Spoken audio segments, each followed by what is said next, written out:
Hey guys, what's going on? It's Robbie here from Hell Here Studios, and today I'm going to show you guys how to both export and import tempo maps into Logic Pro. And in addition to that, I'm going to kind of talk about when it's appropriate to use tempo maps, what some easier alternatives are, and just kind of help demystify what they are, because I know it was very confusing to me when I was starting out. So first things first, let's open up a new session of Logic.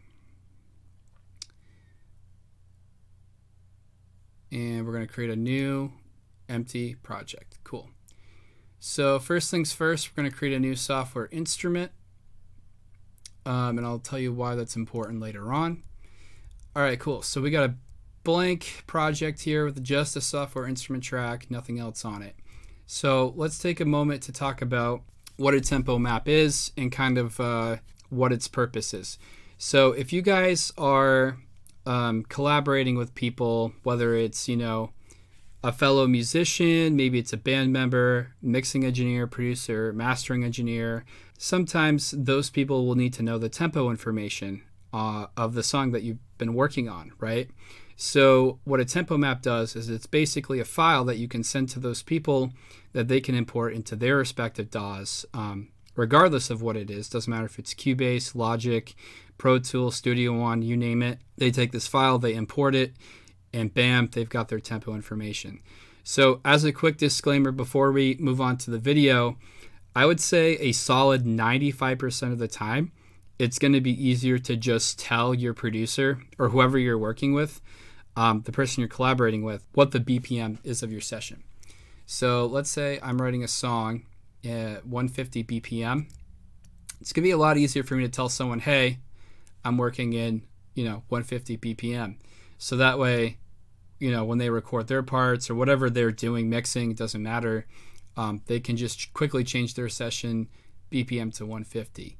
In addition to that, let's say I'm going to open up my global tracks editor here. I did that by clicking this button. You can also hit the letter G, and that also works. Let's say I'm working at 150, but the chorus kicks in at bar 9. And then I want to give the chorus some more energy, so we go up to 155. And then at bar 17, I guess that's 8 bars, right? Yeah, I think so. We go back down to 150. So just for the choruses, I bump it up 5 BPM. So, we can kind of even hear what that sounds like just real quick.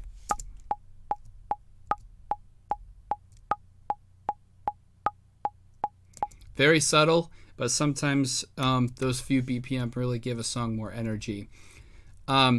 So even still, if you have very simple tempo changes, or even if you have like 2 or 3 in a song, it's still going to be easier to just tell the person you're collabing with, like, hey, I'm working at 150 BPM. Bar 9, it goes up to 155. Bar 17 goes back down to 150. Or even just say, hey, at the choruses, I go up 5 BPM. It's going to be a lot easier to tell them that than to send a tempo map. Now, so for most applications, like I said, 95% plus, I would say, situations, that's going to be sufficient. Where you're really going to want a tempo change is, well, one, if they request one specifically, which is pretty common with like mixing engineers and stuff. And two, you have a lot of tempo changes. So like I'm a big metal guy. That's a lot of the bands I produce have, are metal bands and hardcore bands. And hardcore specifically, there's a lot of fluidity with the way they play. So like, for example, like sometimes there'll be like a verse, some sort of riff, and then it'll kind of slow down, something kind of gradual like that, and it'll go into a super beefy breakdown. So let's throw the click on to kind of illustrate what I'm saying here.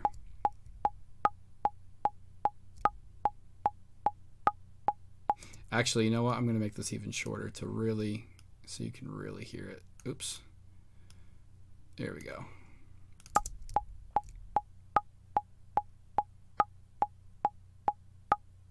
Yeah, pretty dramatic stuff. So you'll tend to hear that in a lot of those types of genres. EDM, I know, has a lot of tempo changes. So I think a lot of it is genre specific, but let's just make some crazy changes just to really illustrate a point.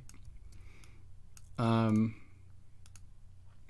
just doing some really crazy stuff just so that we can get weird with this, you know what I mean? I'm always down to get weird. There we go. Cool. All right, sweet. So we got all these tempo changes. Looks pretty ridiculous. So what's next? So you're happy with this. This is how your song's set up. You wrote to it. Boom. So what you're going to want to do is create the tempo map itself. So this is where that software instrument comes into play. All right. So if you skip that step I told you to do earlier, you can just hit this plus button and create one like that, or hit Option Command S, and that also generates one. Cool. So you got your software instrument track.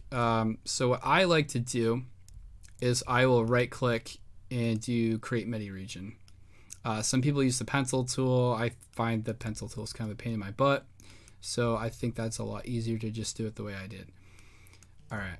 So, oh, by the way, a lot of times I'll have my sessions start at like -2, -1 bars just to create, so I can like visualize the beginning of the song. You know what I mean? That's just more of a me thing, but make sure your MIDI region starts on bar 1.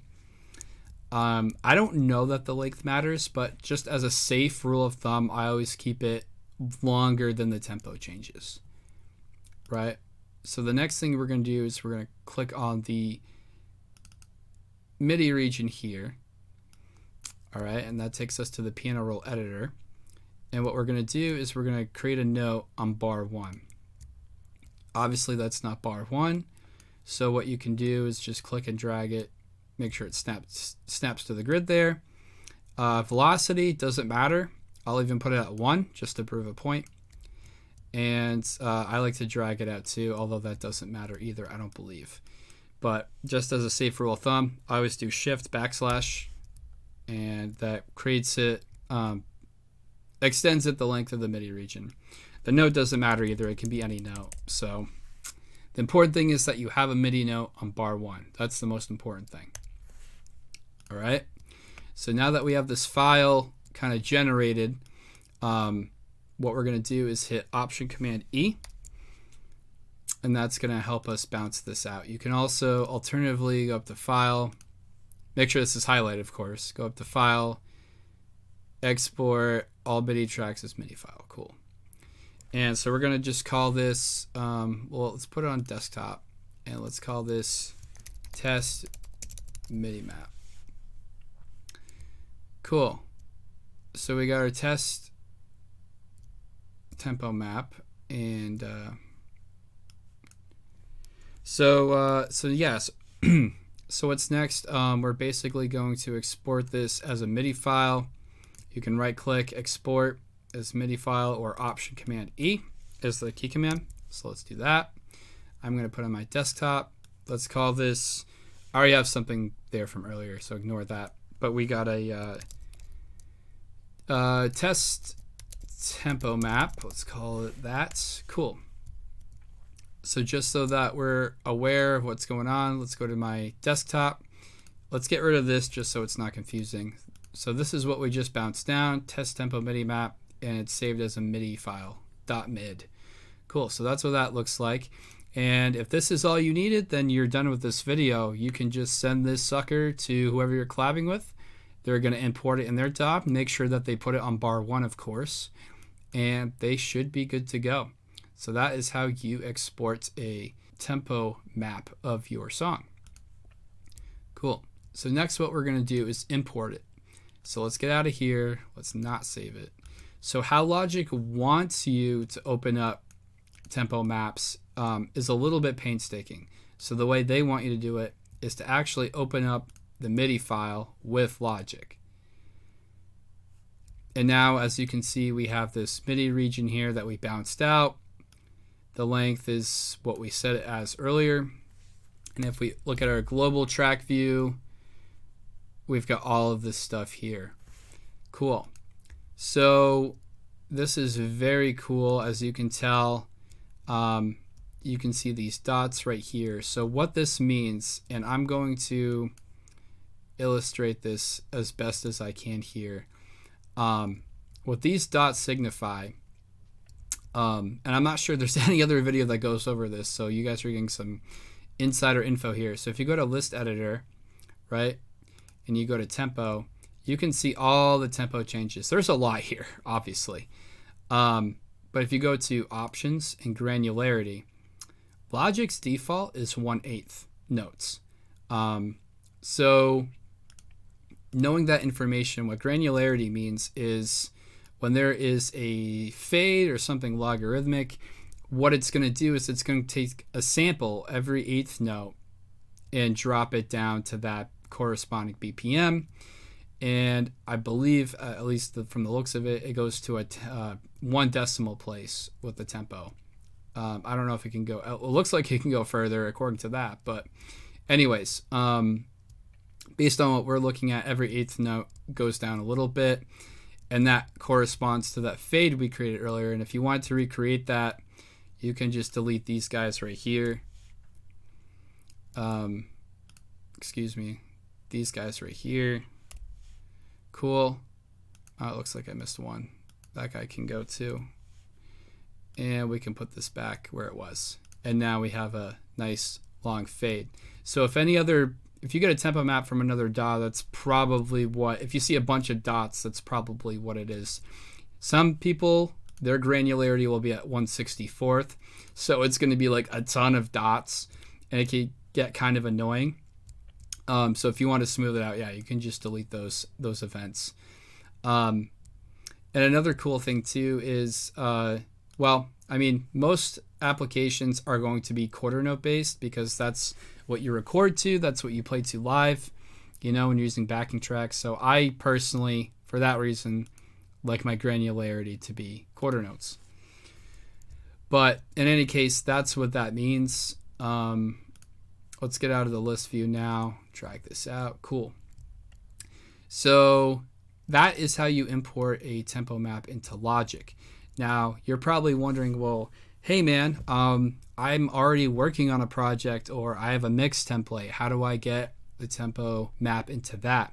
So that's a great question. Unfortunately, there's not a simple workaround. I really wish there was a way we could just drag and drop a tempo map in, a MIDI file in, and then Logic can conform to that MIDI file. But unfortunately, that's not the case. So this is the workaround I found. So basically, you still need to do this step. So this was not, all for naught or whatever. So let's save this session and let's just call it tempo map session, whatever. Call it whatever you want. All right. So we save the session. And now let's do new from template. I'm going to go and open up my mix template here. Cool. So what we're going to do now, as you can see, is my tempo is at a static 120 BPM by default, which is not what we want. We obviously want to get the tempo map plugged in here. So what you can do is go to Media Browser, go to All Files, go down to Desktop, and instead of grabbing the MIDI file, which I can actually demonstrate right now, the MIDI file is not going to do anything, unfortunately. It creates a piano by default, and let's see, yep, nothing changed. So kind of a waste of time there. So, however, with the tempo map session that we created, click on the folder, go to the project file, click on that. So now it takes you to like all the audio files and stuff. Because there wasn't a lot going on, you're not going to see much, but make sure global is clicked, okay? And then you're going to go down to tempo track, click content, and now you're just going to simply hit replace. Boom. Let's get out of there. And now, boom, look at that. All of our tempo changes right at bar 9. Wow, very cool, right? So now you have all the tempo changes that you want in your pre-existing session. Again, pretty painstaking. I really hope Logic comes out with a way where you can just drag and drop a MIDI file in and have it automatically conform. Maybe some sort of dialog box that asks you would be helpful. And yeah, so this is kind of the workaround for that. So as you can see, it can be done, but I would highly, highly, highly recommend you guys just try to communicate your tempos with one another, verbally before trying to do this process, just because it is kind of a pain in the butt. So hopefully that was helpful for you guys. And if you have any questions, feel free to leave them below, and I'd be happy to make some more videos for you. All right, take care.